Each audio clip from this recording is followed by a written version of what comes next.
Good morning, students. કેમ છો તમે બધા? I hope you will be having good health, good preparations also. તમને ખબર છે કે લાસ્ટ વીકમાં આપણે યુનિટ 1 એનો read 1 can you install now discuss કર્યો છે. હવે આજે યુનિટ 1નો જ read 2 sunrise on the Kanchenjunga poem છે એ હું ડિસ્કસ કરીશ. Students, you must keep in your mind about the design of question paper. So far as our question paper style is concerned, the question answer from the poems are asked based on stanza. You will be given stanza of a poem and you will be asked questions and you have to write down answer based on that stanza. That is why you must read the text again and again. So you will be accustomed to, you will be acquainted to, you will be used to, you will be familiar with the text of the poem, and that is very much necessary. Don't cram poem. The lines of the poems are not asked in your exam.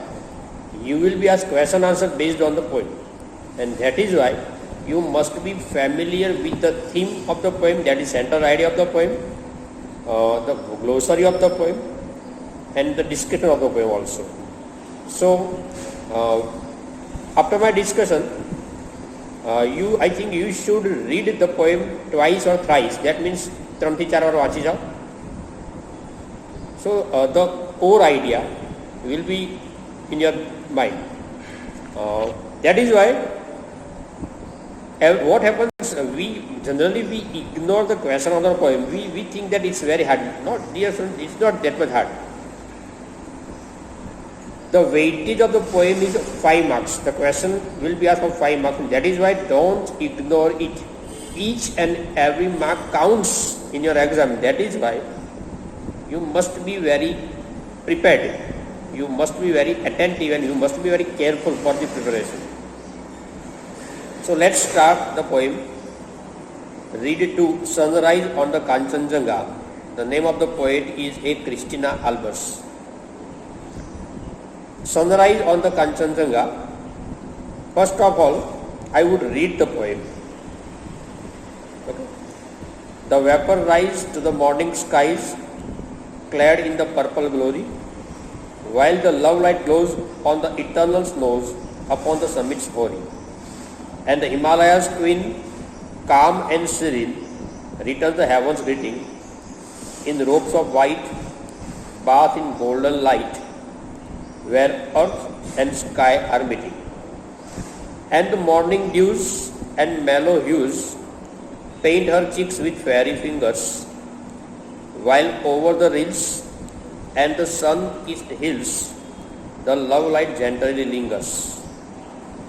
And the breaking day sends the first faint ray of love's undying fountains, while over the heart filled the thrill of the voices from the hills and the soul that dwells in the mountains. Line to line I will discuss, give you the translation also and give you the meaning and core idea also. First of all, let's discuss the title, Sunrise on the Kanchenjunga. If you are having text, at the bottom of the poem you are given a Wikipedia link. Open that link and visit that link. You will be having a great information about the highest mountain range in India, all over the world, that is Himalaya, and Kanchenjunga is one of the summit of that mountain range.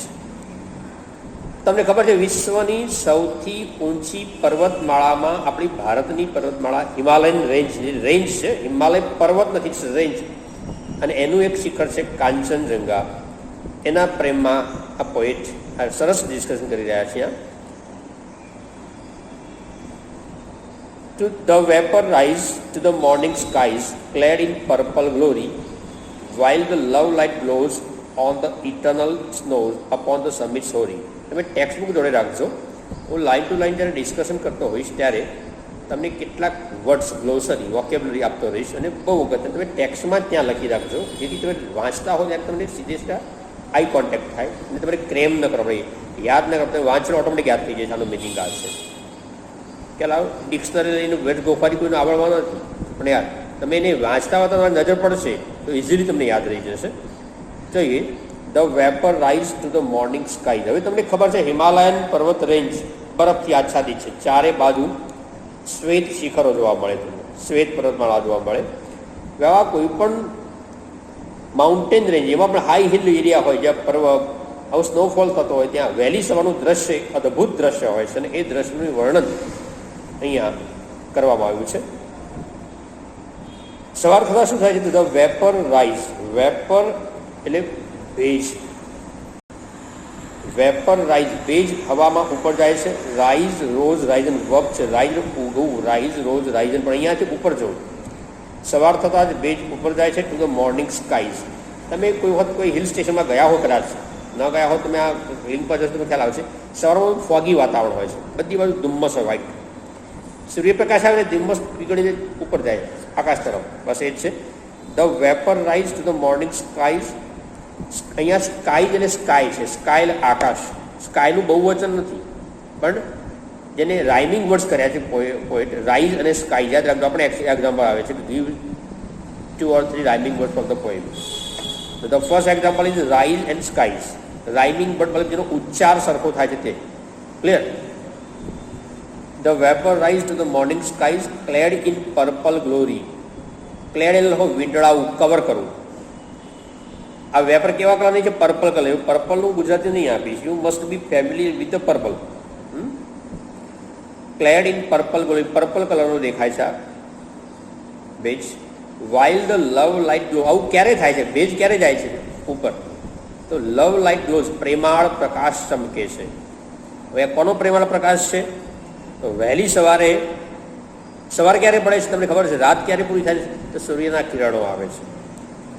સીધા સૂર્ય દેખાતો નથી, પણ light ક્યારે આવે ધરતી પર? સૂર્યના કિરણોથી જ. ક્લિયર? એ જે સૂર્યના કિરણો છે ને કવિ અહીંયા લવ લાઇટ શબ્દ આપે છે, પ્રેમાળ પ્રકાશ. લવ લાઇટ ગ્લોઝ, સૂર્યના કિરણોનો પ્રેમાળ પ્રકાશ ચમકે છે ત્યારે સવારનો આ ભેજ આકાશમાં જાય છે, જે પર્પલ કલરમાં વીંટળાયેલો છે. ક્યાં આવે છે? On the eternal snow. આ કિરણો ક્યાં આવે છે? ઇટરનલ લખો. ઇટરનલ એટલે ઇમોર્ટલ, અમર, એવર લાસ્ટિંગ, કાયમી.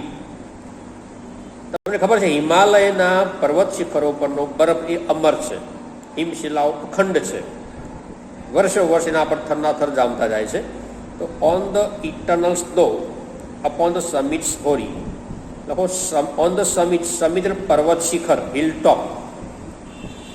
સમિટ પર્વત શિખર, હિલ ટોપ. સમિટ્સ હોરી, હોરી એન્શન્ટ, પ્રાચીન, જે વર્ષો જૂના શિખરો છે કે ને અનેક સદીઓ વીતી એવા શિખરો પર, જે બરફ આચ્છાદિત શિખરો છે, એ શિખરો પર અમર બરફ છે, ઇટરનલ સ્નો.